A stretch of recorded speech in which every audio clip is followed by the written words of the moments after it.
Bagyong Krising, patuloy na lumalakas. Sa lawak ng Bagyong Krising at hinahatak nitong habagat ay muling natakpan ang ating bansa sa satellite image, at lumakas na ito bilang tropical storm na may international name na Waifa. May taglay na itong lakas na 65 km per hour at pagbugsong 80 km per hour at nagtaas na ng signal number 2 sa ilang lugar.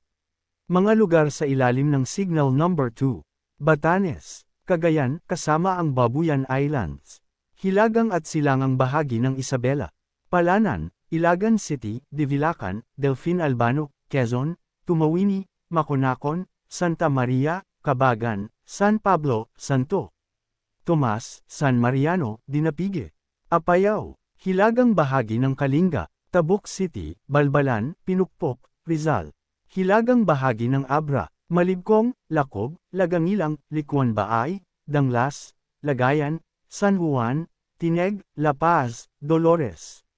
Ilocos Norte, hilagang bahagi ng Ilocos Sur, Cabugao, Sinaid, mga lugar sa ilalim ng signal number 1.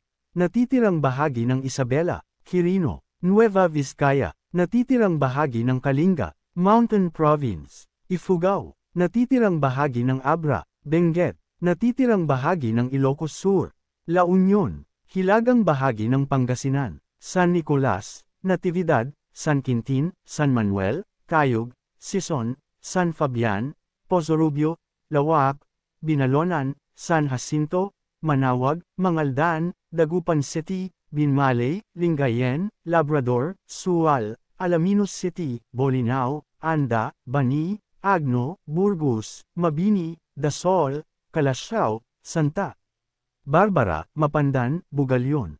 Posible itong tumama sa Babuyan Island sa katatawiran ang Hilagang Luzon, sa kalalabas ng PAR sa Sabado ng hapon.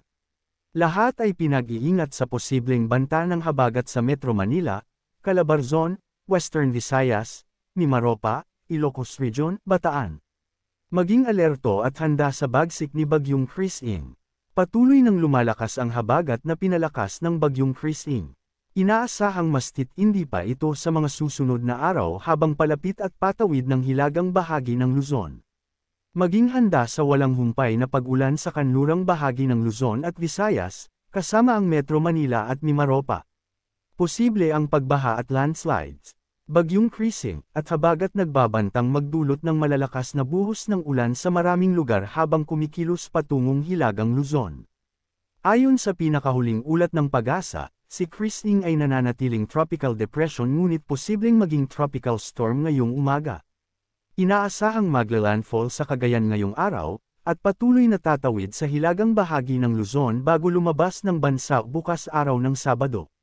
Dahil dito, makakaranas ng pag-ulan na may pabagso-bagsong hangin na posibleng magdulot ng pagbaha o pagguho ng lupa dahil sa katamtaman hanggang malakas na pag-ulan na minimal hanggang minor na banta sa buhay at ari-arian.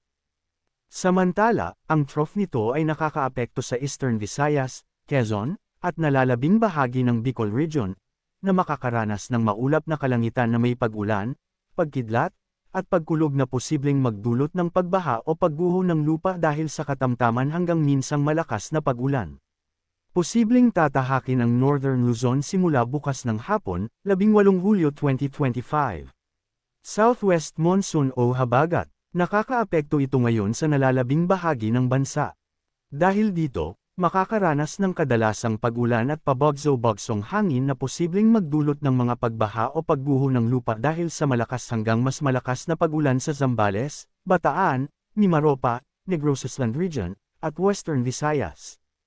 Dahil din dito, makakaranas ng paminsan-minsang pag-ulan at pabagso-bagsong hangin na posibleng magdulot ng mga pagbaha o pagguho ng lupa dahil sa katamtaman hanggang malakas na pag-ulan sa Metro Manila, Cavite, Laguna, Batangas, Rizal, Central Visayas, Zamboanga Peninsula, Caraga, Northern Mindanao, BARMM, Soc-Sargen, at ang nalalabing bahagi ng Central Luzon. Samantala, ang nalalabing bahagi ng Mindanao ay makakaranas ng bahagyang maulap hanggang maulap na kalangitan na may posibleng pulu-pulong pag-ulan o pagkidlat at pagkulog na posibleng magdulot ng mga pagbaha o pagguho ng lupa dahil sa severe thunderstorms. Manatiling nakatutok sa Weather Balita para sa bago pang updates. Don't forget to subscribe.